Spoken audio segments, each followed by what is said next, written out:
posted. So thank you all so much for joining us today. My name is Adriana, and I'll be one of the MCs for today. I'm a digital campaigner at Lead Now, and I'll pass it to Sonia to introduce herself now. Hello, good evening, everyone. I am Sonia Thoreau, Teru if you're my mom, and I'm the Executive Director here at Lead Now, and really looking forward to spending time with you tonight. Thanks for joining us. And my name's Tim, pronouns are he, him, and I'm an organizer with Lead Now. I'm very excited to do this work with you tonight. Thank you both for introducing yourselves as well, and thank you all for coming today. Before we start the webinar, I wanted to acknowledge that I'm joining you all from the ancestral and unceded lands of the Musqueam, the Squamish, and the Tsleil-Waututh, colonially known as Vancouver, BC.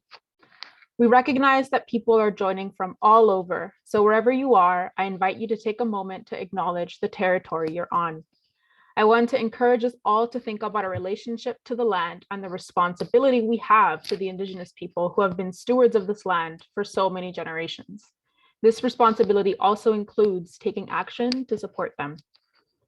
If you're not sure whose territory you live on, you can go to native-land.ca and put your address where you live, and it gives you information about whose land you live on and any treaties that might exist there. We encourage people to learn about host nations and how you can support them in your community as well. Next slide, please. So just to give a brief 101 on some Zoom orientation for today, we are in webinar format, just so folks know, and we also have closed captions available to you. And you can see on screen, if you press the button that says CC or live transcript, you should be able to enable the closed captions. If you want to also read the closed captions in a separate document off of Zoom, you can also do that by clicking the link in the chat, which should be sent right now. We will also be live streaming on Facebook and YouTube. Since this is in webinar format, all attendee videos are automatically turned off. We'll have a brief Q&A later on, and a lot of folks have already sent us in some questions in advance. But if you have any burning questions during the webinar, during our presentations, you can also email us your questions at organize@leadnow.ca, and we'll be reviewing them during the presentation as well. Next slide, please. So why are we here? As we know, the so-called Freedom Convoy dominated the news for almost a month. It sparked conversation all over the country and also amongst members of the Lead Now community. At Lead Now, it's triggered really important conversations about what this moment means and how we organize around it. As part of that, Lead Now recently sent out a survey to check in with our community on how you feel about the convoy and what kind of response people are looking for. We heard lots of folks say that they're feeling confused and overwhelmed about the rise of the far right, the detrimental impact it has on our democracy, the response from the police, and so much more. And I think it's fair to say that a lot of people are trying to understand what's going on and how we got here. And I think it's also fair to say that loads of people are also feeling the importance of this moment and are feeling really energized to take action on this. So today's organizing call is really geared towards this, to help situate us in what's going on and also equip us with the actions we need to take forward. So here's the agenda of what we'll cover today. We're doing the introductions right now, and then we'll start with some context setting to situate ourselves in this moment and how we got here and why this matters, as I mentioned before. After that, we'll have a chance to do a short Q&A for 2 to 3 questions with Sonia.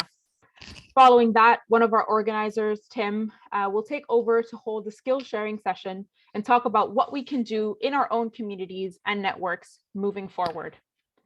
We know that relationship building is key to our work. So Tim will train you on how to talk to your family, friends, loved ones, and others about the convoy. We'll equip you with practical tools for listening, persuasion, and conversation. And I will pass it to Sonia. Thank you, Adriana. So how did we get here? First of all, it's been an incredibly difficult and isolating 2 years for so many of us. I mean, really everyone. And the pandemic, as we know, exposed deep inequities in our society, and namely, it brought a lot more people into awareness of those inequities. And we've all made sacrifices for the greater good as an act of community care. The vast majority of people in Canada have been united in our commitment to supporting each other in these difficult times. And so many, though, have been left to fend for themselves by the government's actions and inactions. Many of us are starting to get frustrated, and this is very understandable.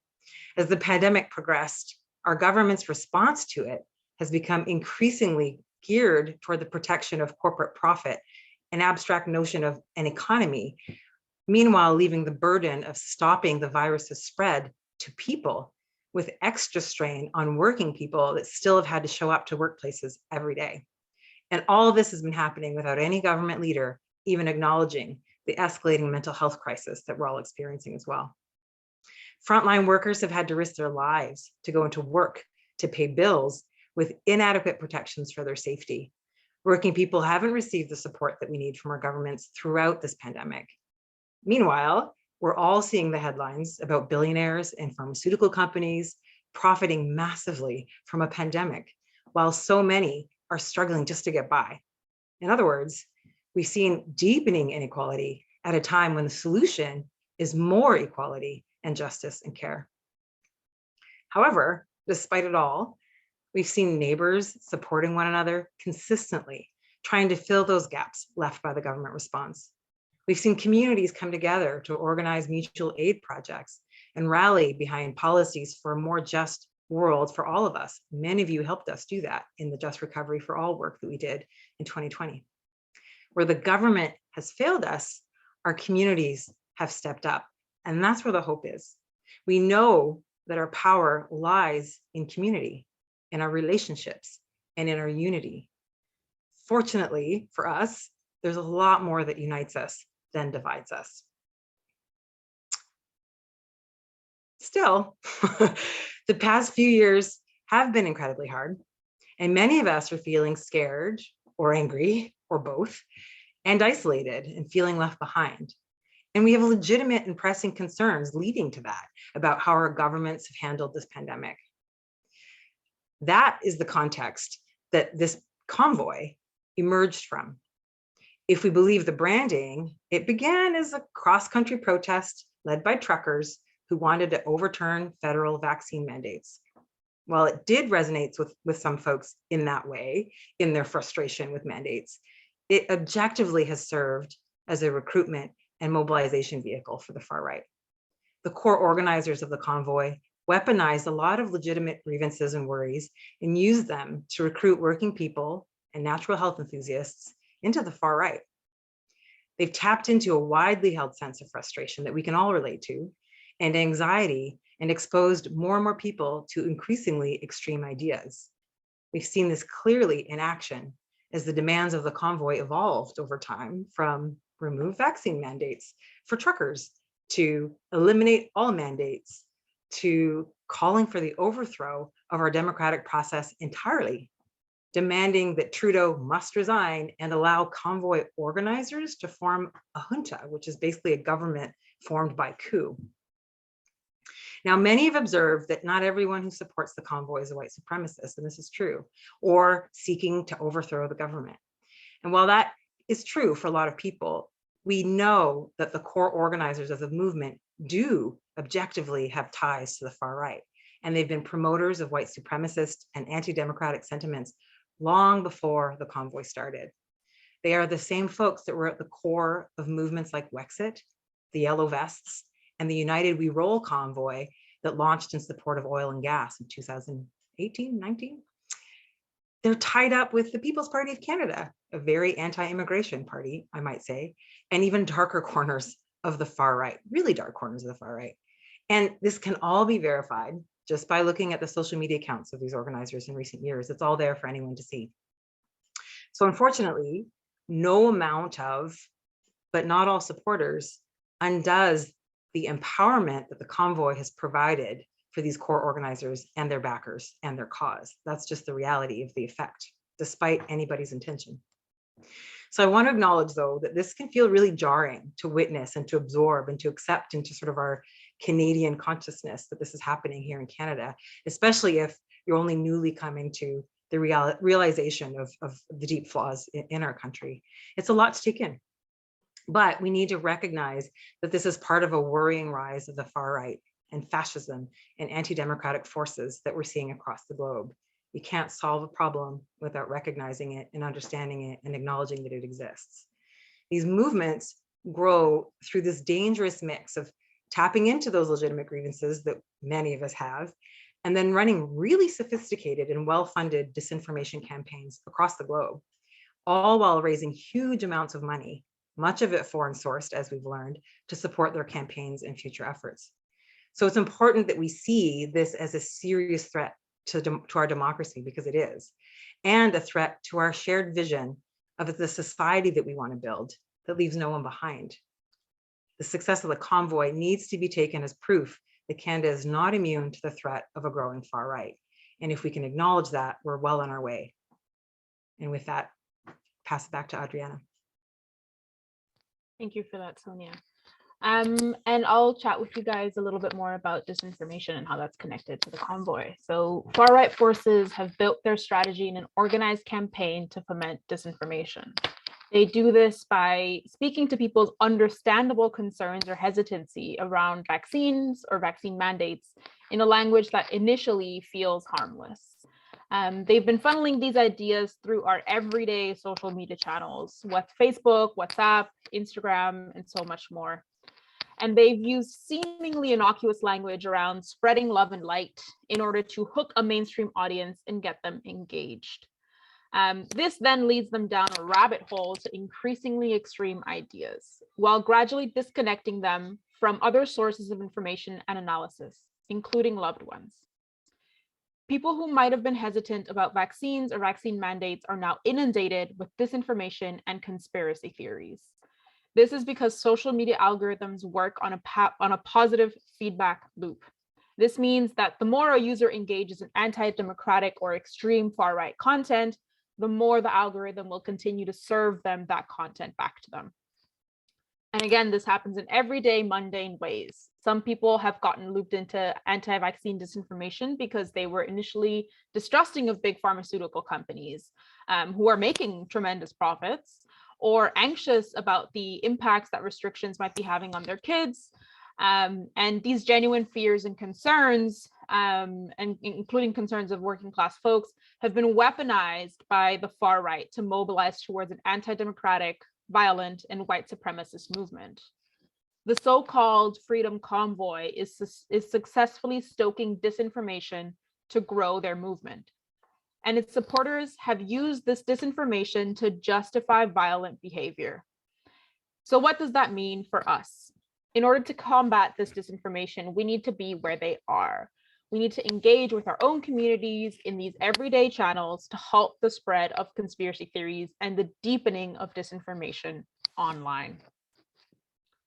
And this leads us to our next question around what are the actual impacts of the convoy, or at least some of the impacts of the convoy. Residents in Ottawa have expressed that they feel like they were held hostage in their own city and felt really unsafe while the convoy was there. There have been accounts of increases in hate crime and assaults, including against healthcare workers who are just trying to do their job. But violence doesn't need to be physical in nature to be threatening or to be violent.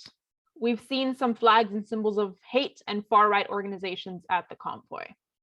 Even though the majority of people were not flying swastikas at the convoy, thousands more people stood by and said and did nothing to stop them. This is also an act of violence. And it's also really important to condemn that. We also need to note the massive contrast in the approach authorities have taken in addressing the convoy occupation compared to the approach they've taken to Black and Indigenous-led protests. The government and the police saw the convoy coming for miles away. It was in the news for weeks. We knew the convoy was headed to Ottawa for weeks, and not only did the authorities let them occupy the city, they also let the convoy stay for weeks while Ottawa residents suffered. It's a clear signal that the police are not the answer for building community safety and security. Our power comes from the people. Communities in Ottawa, Toronto, Vancouver, and Edmonton united to stop and delay convoys across the country, not the police. It was the people. And now I will pass it back to Sonia. People power. So it's important to note that the Freedom Convoy is a red herring. And I guess I'll invite you to Google that if you're not sure what that means, but it's like a distraction in a way. It's meant to appear innocuous when it's in fact not innocuous. However, the frustrations that fueled it are very real and widely shared, and they do need to be taken very seriously. And the good news for us is that the answer to these concerns isn't the vision of the far right, it's our vision to build and defend a strong democracy and society that prioritizes collective care, justice, safety, and equality, that leaves no one behind. The thing that we at Lead Now fight for every day is the vision that these folks need to be met with. In other words, we fight the far right by building a Canada that works for all of us, and by organizing and building community around that vision. This means sharing and fighting for solutions that will improve the lives of working people and communities and take power out of the hands of the corporate elite, the ultra wealthy, and the oil and gas lobbyists. This means fighting for a transformational social and economic just transition away from an extractive and exploitative economy into a new economy that takes care of people and leaves no one behind. This has to include an accessible, livable basic income, and it has to include defunding the police and investing in community-based programs to keep us safe instead. We need governments that prioritize and put people first, not massive pharmaceutical companies, not oil and gas CEOs. Systemic failures that we've seen really require systemic change that ensures that all of us, no matter our background, where we're from, the color of our skin, how much money we or our parents make, we can thrive, all of us, and live a good life. This is possible. The reason it's not that way is because of decisions governments make about how they invest money. We shape our future by how we invest our money today. So it's possible. But to win the change, to get that political win, we need to build a mass movement made up of thousands of individuals like each one of us on this call and our friends and neighbors. Together, like we've done before in this organization and with our allies, we can take action and generate momentum and political pressure, because we know that government leaders and high-powered CEOs, they're not going to build the world we deserve unless we push them together and consistently. And we're going to do that by holding each other close. Building movements and community starts with relationship building, which starts with curiosity and conversation and care. So in order to bring more people into our movement, we need to actively include them. Growing any movement happens through what we call relational organizing. That is, building our personal relationships and leveraging our networks to create communities that bring people together and then allow us to mobilize for a common cause. And for us, that's building a Canada that works for all of us. We, those of us that share these progressive values, are far greater in number. So we fight the far right by out-organizing them. We also have a responsibility to stand together against the white supremacy and the hate that they represent. Again, we're not ignoring this. We need to always stand up against it wherever we see it. And we also have a responsibility to engage with friends and family who are unwittingly being recruited into the far right now. We've seen how effectively the Convoy has used things like social media and their existing social networks to build mass public support for their cause. If we want to challenge them, we can't ignore them. We can't just let it go unchecked. We need to just get better at organizing than they are. We need to be better at using the very tools that they've used to reach new folks with a story that includes them and a vision that we can all get behind. Dismissing the Convoy and their supporters or their demands will only add fuel to their fire. So we need to acknowledge the very real frustration of communities and working people that they're tapping into against this corrupt and mediocre handling of a pandemic, and by the way, an economy and a public social safety net, by like political and corporate elites. A helpful adage I have found in these conversations is this: folks that are right now flirting with conspiracy theories, don't ascribe to conspiracy what is more easily explained by incompetence. So there's a lot of mismanagement going on out there, and there is a lot of corruption, but we don't need to allow that narrative to escalate into wild conspiracy theories about our government. And with that, I'm going to hand it over to Adriana to talk about relationships.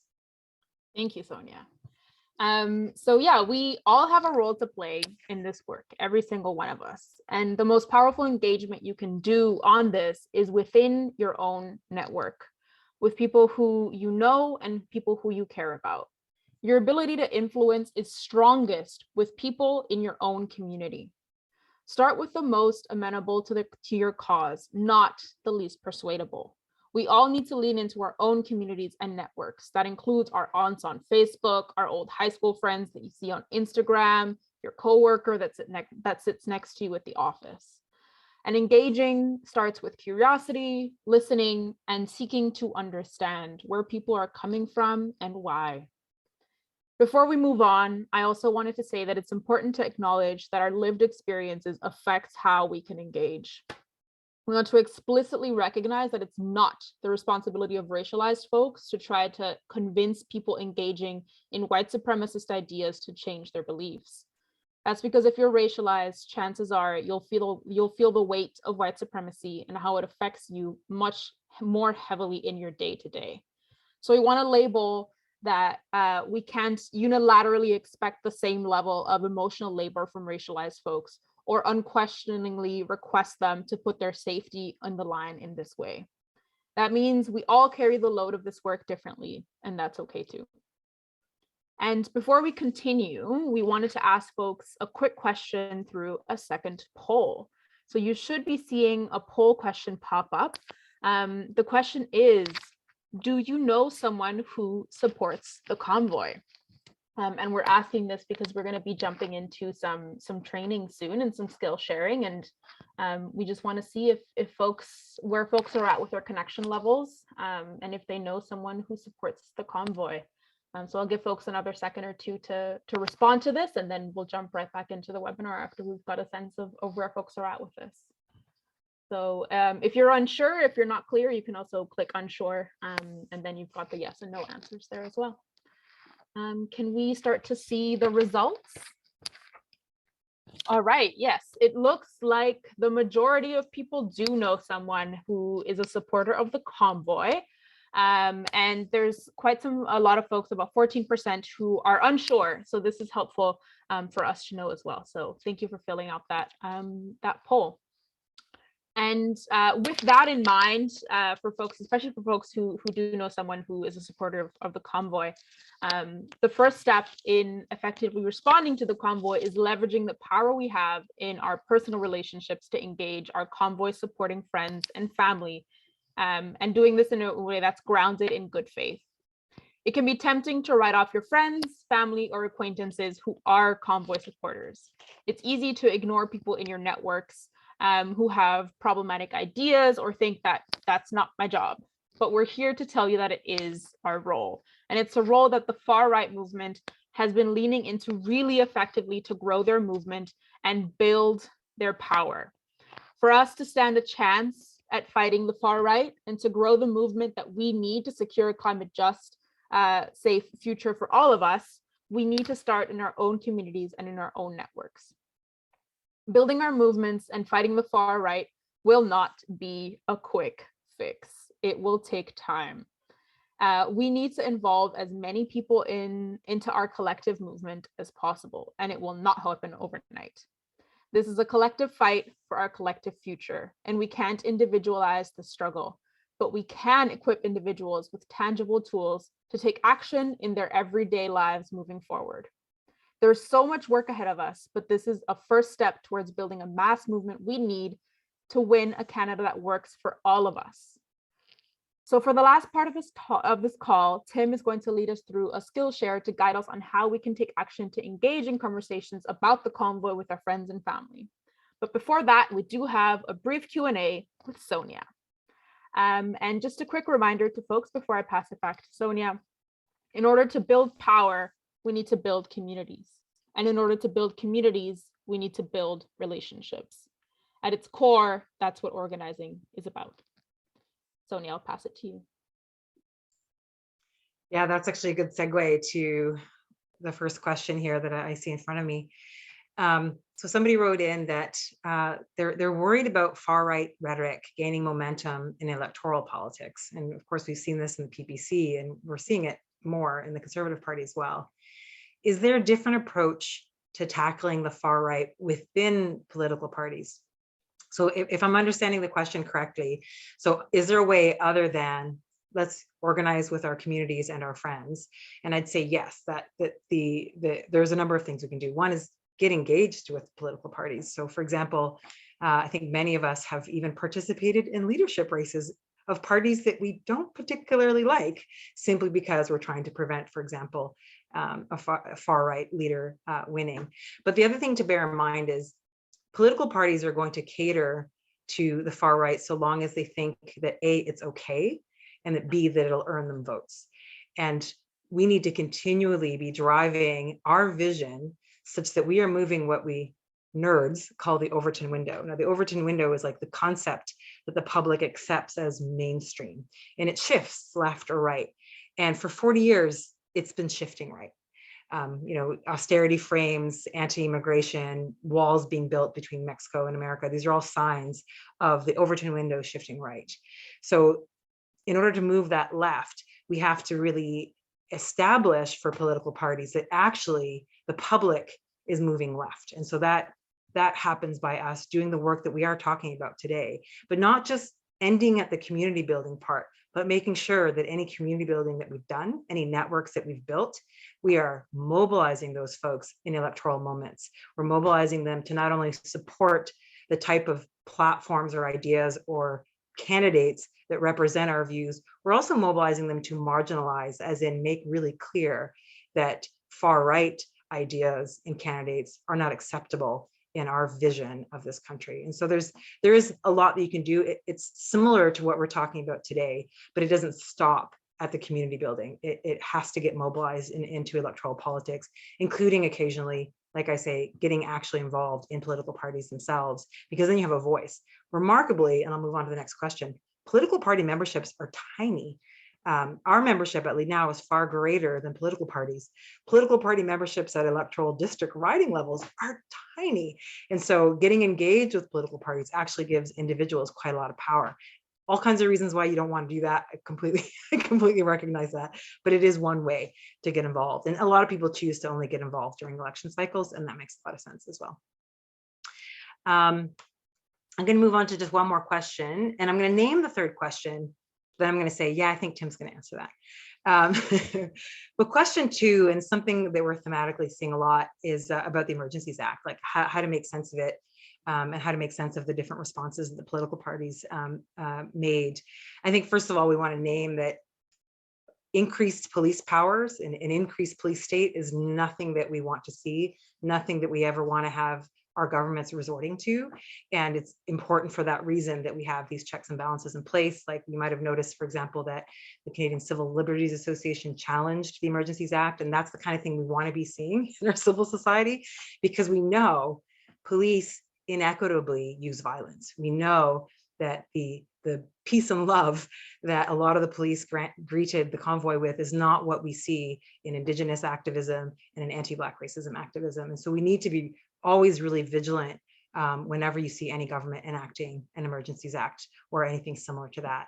In this instance, I think we were lucky that they quickly ended it.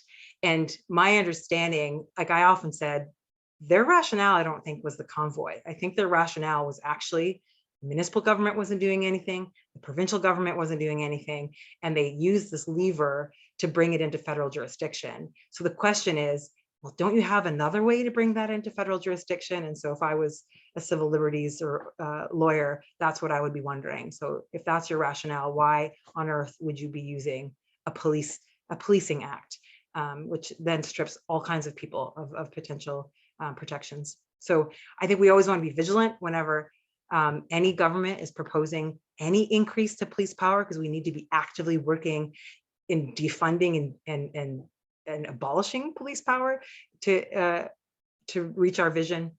And at the same time, I think that I, for one, am grateful that there are organizations like the CCLA that do challenge when governments do step up. And there's an opportunity for folks particularly concerned about this kind of thing to get involved with and or support organizations like that actively keep the finger on the pulse of that type of thing.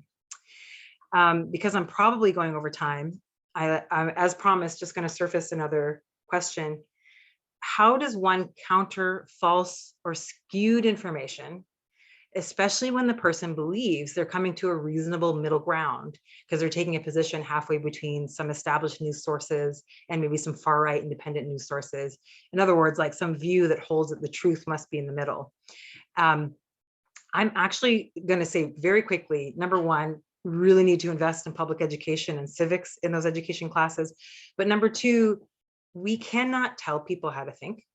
Like that's just not a thing that works in organizing. And so I think that really the answer to that is going to be better handled by the skills sharing session that Tim is about to provide. And so I'm going to, with that, hand the talking stick back over to the MC. Adri. Thank you all for your questions, by the way. And I'm sure we didn't get to a bunch of them, but you know how to stay in touch with us, and we'd like to keep the conversation going, especially if you join us as a volunteer. Yeah, thank you for answering the questions we had. Thank you for folks who sent out so many insightful questions. There's a lot to unpack, and as we mentioned in the beginning, this is step one. So there's lots more to do. But with that, I will pass it to Tim for the skill sharing portion of the webinar. Great, thanks, Audrey. Hi, everyone. My name's Tim, and I'm excited to share some of this with you. I'm a real nuts and bolts kind of guy, so I'm excited to get into the how of how we do this. And also been told to speak up, so I am speaking up, and I'm going to trust my colleagues to let me know if it's too loud or too soft, so I can modulate that. Cool. So what I'm going to do tonight is teach you how people fall down the rabbit hole of disinformation and how tactically the far right leverages that to recruit. How we can help to bolster the resilience of people to those challenges when they're on the fence or uncertain, and how we can start to tackle the tougher challenge when friends and loved ones have become gripped with extreme beliefs. And the hope is that that will equip you with some proven real-world skills to engage in this process. And I'm going to draw on my experience as part of the Persuasion team with Bernie Sanders in 2016 and 2020 campaigns in New Hampshire. You do not need to take notes. Everyone attending this webinar is going to get a toolkit from us with the details for your reference. So don't worry about taking notes. Before I begin, though, I do want to recognize that it can be hard to see loved ones sharing information you know to be false. It can be hard to have these conversations without getting upset, especially given that we've all been through a very difficult couple of years. Yes, it's important that we be proactive in building solidarity and trust in tackling tough issues, but it's also important that we have compassion for ourselves and respect for our limits. So never feel obligated to do more than you are comfortable doing. We all contribute in our own ways. Cool. So the slide into vaccine and science denial that escalates to extremism typically doesn't happen overnight, but it can happen to anyone. And it is not a matter of being stupid. In fact, highly intelligent and educated people can sometimes be more vulnerable, because once the process has begun, rationalizations quickly take the place of reason. And people with more education are even better equipped to convince themselves and to rationalize their positions. But there are a few common factors in making people more likely to fall down the rabbit hole. So perceived status loss. It is not a coincidence that the convoy was made up heavily of white, rural people and has many echoes of the Trump electorate that shocked the world in 2016. It is true that rural areas are becoming less prosperous relative to the rest of the country.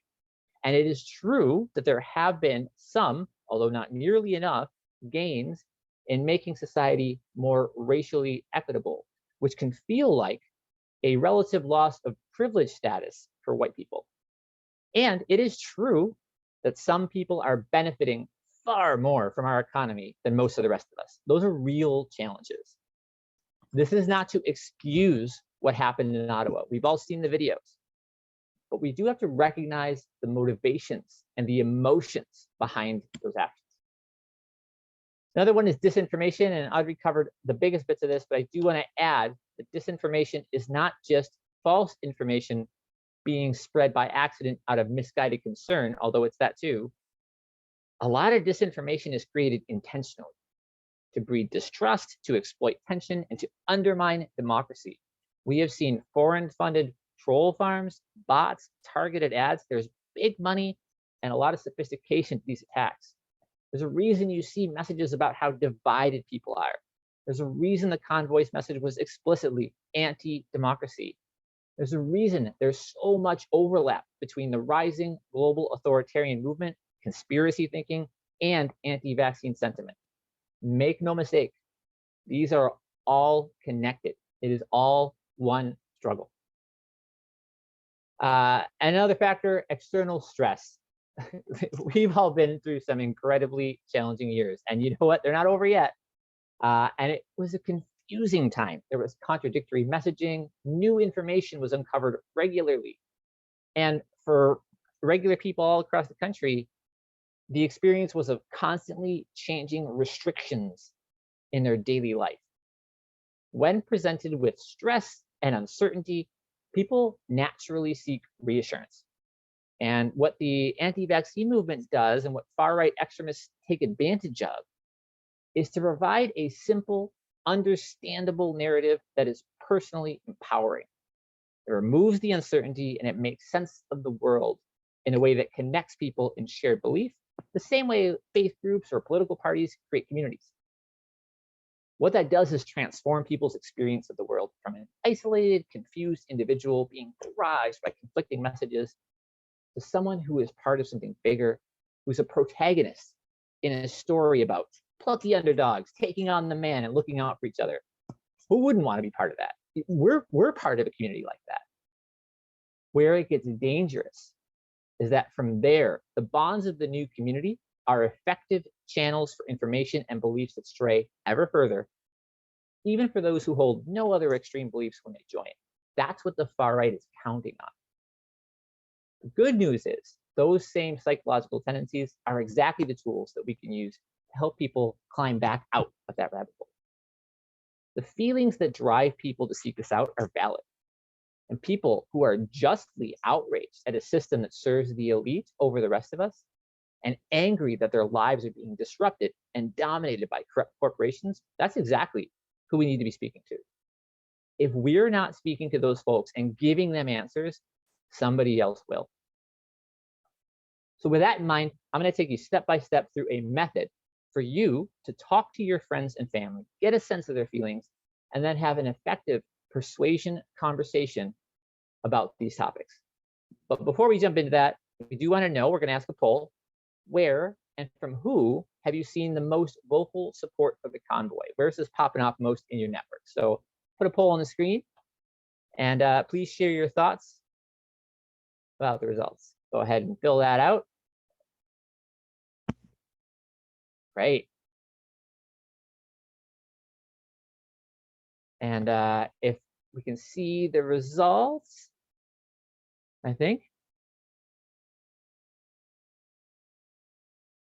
I'm not sure how to see the results. There we go. Awesome. Wow. Where have you seen support for the convoy? Over 54%, over 50% of people have seen it on social media. Lots of it out there from friends, from family, in real life, group chats, news articles. There's a lot of support people are seeing. I was surprised at the extent. I was surprised by people who I knew who I wouldn't have pegged for someone who believed those sorts of things, expressing support for these sentiments. We have to challenge that proactively, and that's what we're going to show you how to do.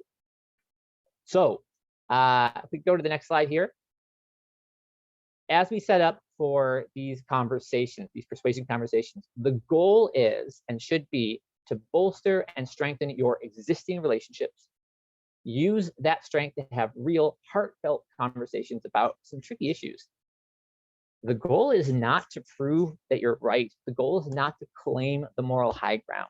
The goal is not to have a debate. The primary goal is to be a good friend. Build on your real connection. It is that connection that is most important in building resilience to disinformation, countering the isolation that makes people vulnerable to radicalization, and helping people find their way out from it. Even if you do not persuade them of a single thing, strengthening the connection is still a victory. So here's the things to keep in mind when you're planning to have one of these persuasion conversations with someone who may be thinking about the convoy. The best conversations are one-to-one and preferably face-to-face. You don't want to attempt a persuasion conversation on social media or with a group. It's a lot harder for people to change their minds or admit they're wrong when other people are watching. The stakes are higher. They feel that social pressure. You want to give yourself time. You don't want to have to rush it. And you want to try to be in a familiar setting. Your home, their home, a treasured hangout. Unfamiliar places are distracting, and they increase that fight or flight sense that people have. So what is a persuasion conversation? It's meeting people where they are by asking the right questions, identifying common ground, and probing with them until they reach a new conclusion. You are not going to answer for them. They've got to reach the conclusion themselves with your help. There are 4 stages to an effective persuasion conversation: greeting, probing, connecting, and bridge building. And we're going to go through those in more detail right now. So step 1 here is the greeting. And we have this phase here delineated on its own because it's important on the next slide, if you could, to have a step where you gauge where they're at and where you're at. So with the greeting, you want to be friendly and approachable. Your body language matters. You want to reconnect with them and lean on your existing relationship. And really importantly, this is where you test the waters. Check in with how they're doing. Check in with yourself. If they're in a bad mood or if they need support, that's not a great time to try and change their mind. In that moment, the best thing you can do is support them, to be a good friend. And check in with yourself. These conversations require patience and care.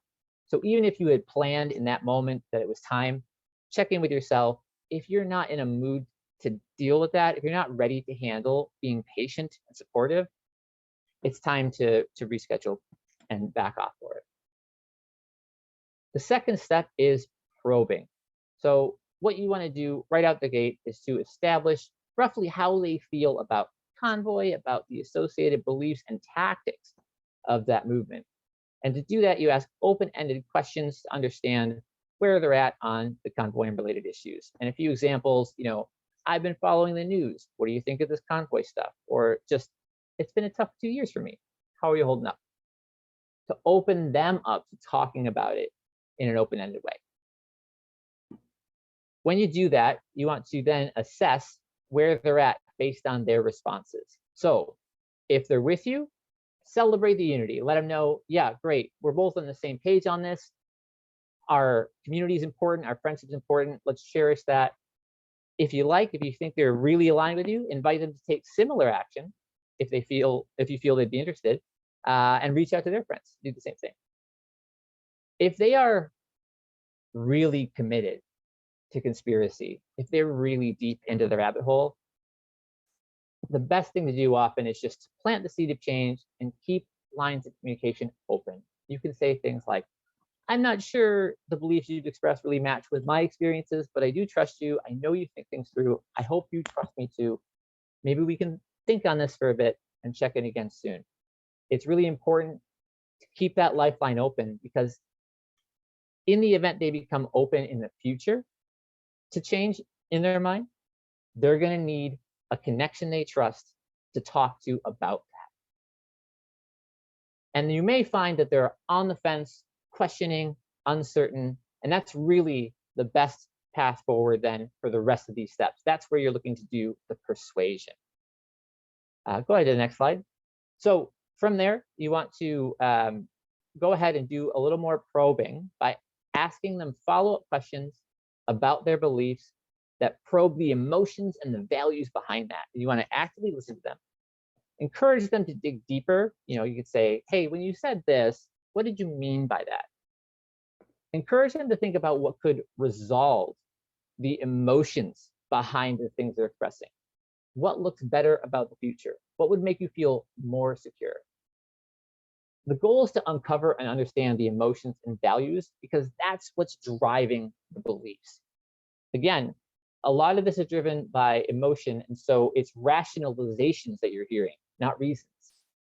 When you understand the emotions, you can address those directly. And when you can resolve those emotions, that opens up a space for change.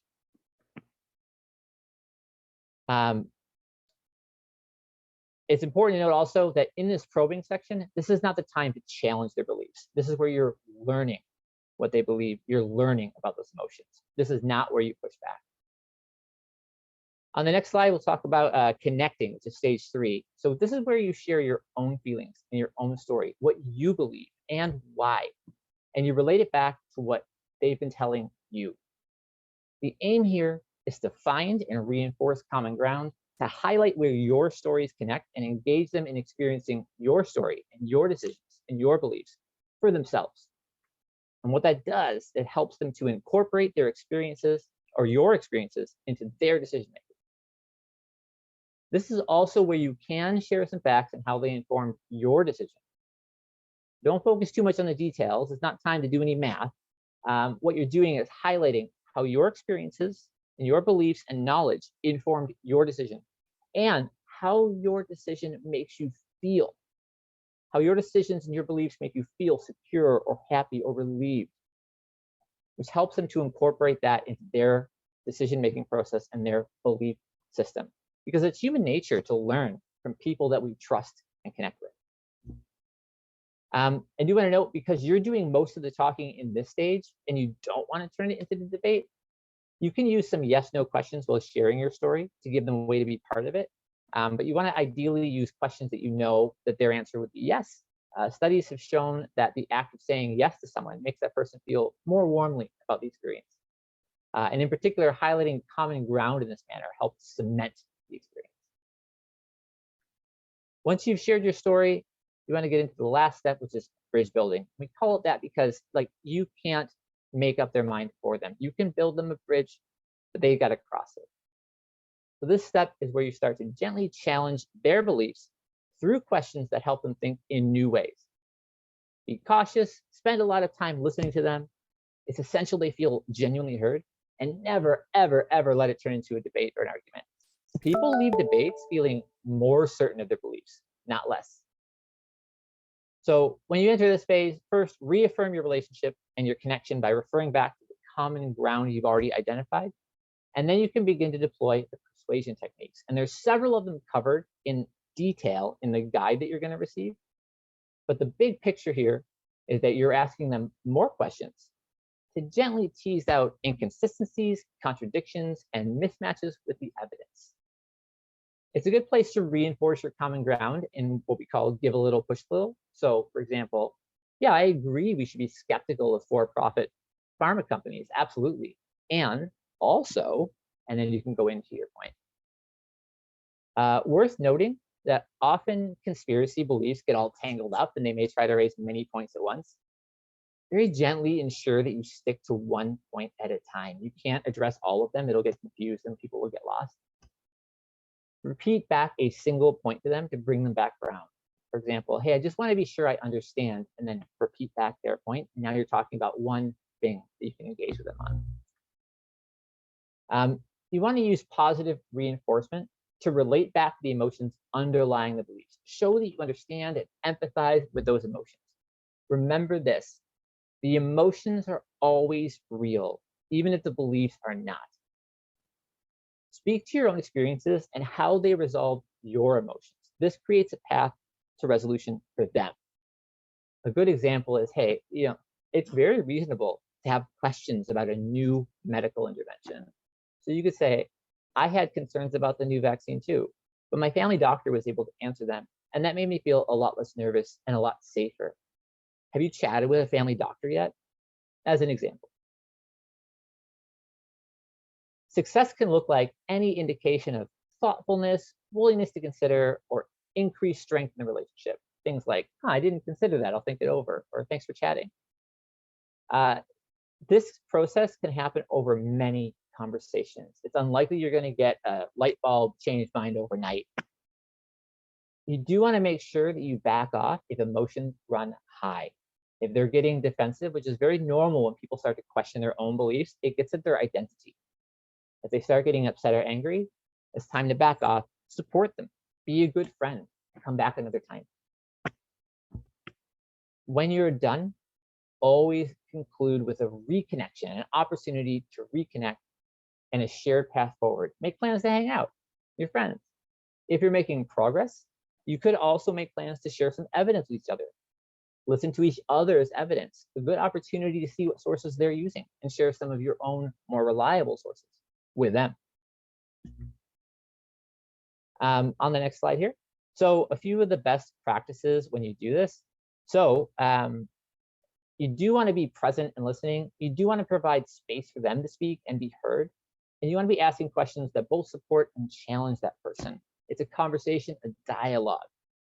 What you don't want to be doing is providing them solutions before hearing or observing what obstacles and concerns they have. You don't want to come across as someone who's just an expert or a fact machine, just spitting out facts at them. If facts worked, this would already be resolved. Stories and emotions are how people make up their minds. You want to be telling them what to do. People don't react well to being told what to do. I think we all can relate to that. You don't want to lecture them. You don't want to shame them. And again, you don't want to debate them. All you need to do is turn on the news to know that we're living through a critical time, not just for us here, but for the entire planet. The far-right extremists who organize the convoy are part of it. The anti-vaccine disinformation they leverage to recruit for their cause is part of it. The growing trend towards authoritarianism and the expanding efforts to undermine democracy, sometimes even by force, that's all part of it. These are all one struggle, and it can feel overwhelming. But we know that there is far more that unites us than divides us. And we know that there are very legitimate and very real frustrations with the way the economy has been prioritized over human life during the pandemic, and how billionaires have profited while the rest of us struggle to get by. In that kind of situation, there's so many opportunities for the far right to weaponize those grievances and platform their extreme views to people who may not know what they're getting into. We have the ability, and I would say the responsibility, to counter that far right radicalization by building the bonds of trust within our network and having frank conversations about these issues. Lead Now is built on the principles of democracy, because the promise of democracy is the promise of agency, dignity, and peaceful, equitable coexistence for all. I'm not going to sugarcoat the fact that nowhere in the world has that promise ever been fully realized, and certainly not in a settler nation built on stolen land. We do have to be realistic about the threats democracy faces in this moment. Our shared future does feel uncertain. But it's just as true and just as important to know that right now, we have the opportunity and responsibility to not just defend, but expand democracy.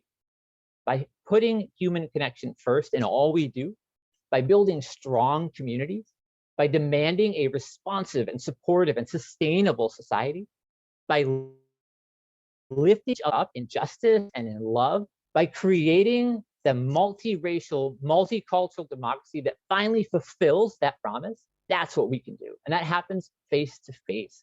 That happens one-on-one, by taking on caring conversations one at a time. We build our relationships, and with that, we build our communities, and we build our movement, and we build our power to create a more just, sustainable, and equitable future for all of us. So we've equipped you with the tools to do that work. You're going to get more tools following this up. I've got one last thing to cover before we wrap up. Before I do, we want to hear from you. How many people in your networks do you think you can talk to about this? I want to hear how many people you think you can share this with, how many people you're feeling ready to reach out to. Go ahead and fill that out. I see the poll on the screen now. Let's see that. Oh, that's great. Lots more coming in. Have you responded? Keep it going. Awesome. Give you a few more seconds. Cool. Wow, a lot of you are talking about reaching out to a couple people, 2 to 4.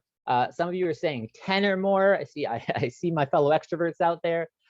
This is great. Really excited that you're interested in doing that and thinking about people proactively who you can talk to about this.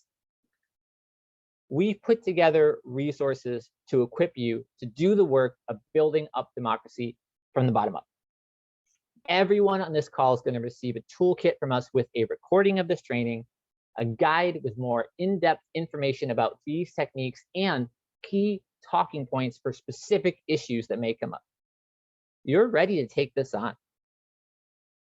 But this is Lead Now, and our power is people power. Our force multiplier is turning those individual actions into collective, organized action. We are not content to sit back and let disinformation and radicalization steal our friends and loved ones away from us. These are people we care about, people we share common fears and worries and anxieties about the future with. And having these conversations at scale will help our friends and family recognize that there are common threads to our problems, but the far-right radicalization is not the answer. Instead, the solution is that we build a more just future where everyone can thrive and live a good life, and that we organize alongside each other to deliver it. To that end, we've put together an immediate response campaign to implement these persuasion conversations in an organized way while the scars of the convoy and the Ottawa occupation are still fresh. The first step is that we're going to spend the next 2.5 weeks organizing Lead Now members just like you to take on these conversations within their network. We'll be providing additional support and training to participants over the course of that time, and we'll be connecting you with other volunteers.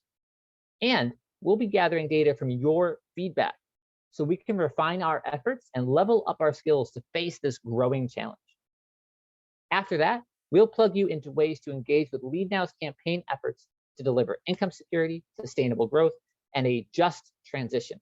Because we know, ultimately, we fight the far right by strengthening our communities and building up a movement that can improve the lives of working class people, take power out of the hands of the corporate elite, and leave nobody behind.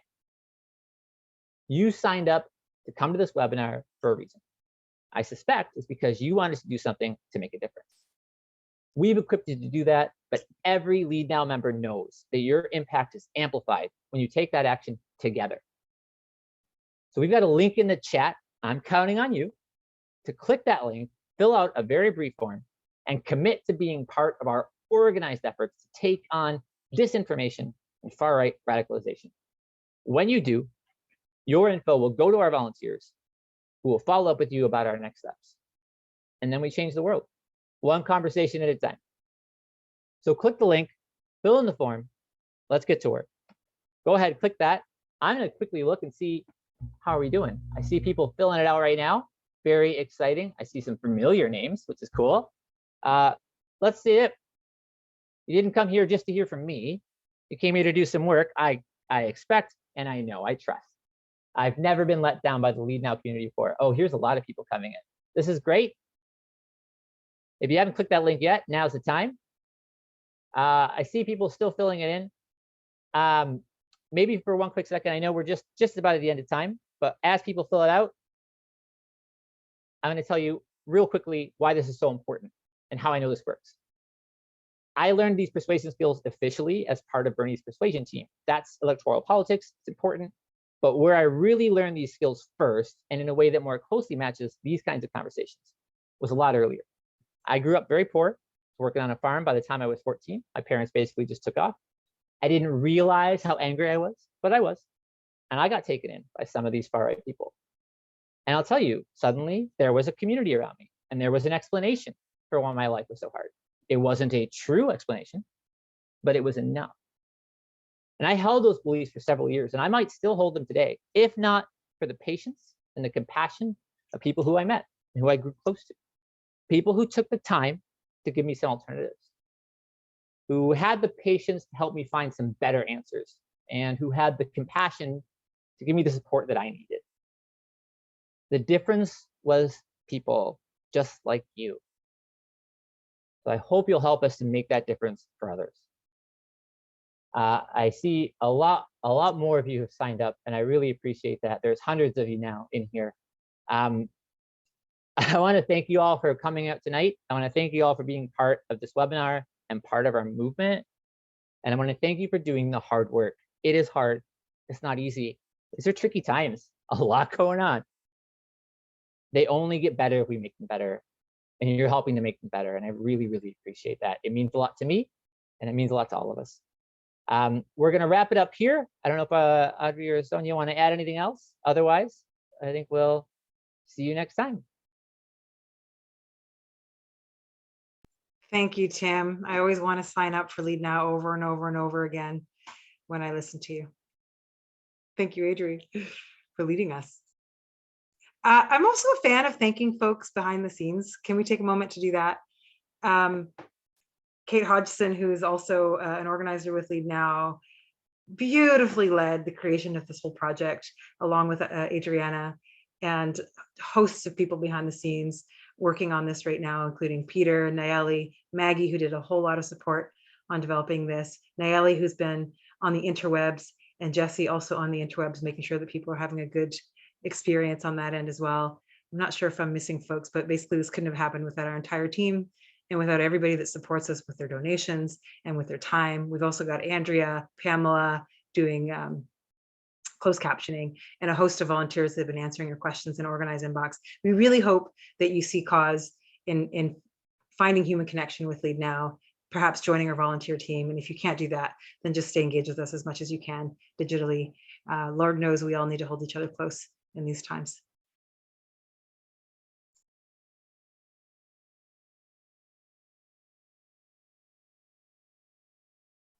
Hey, everyone.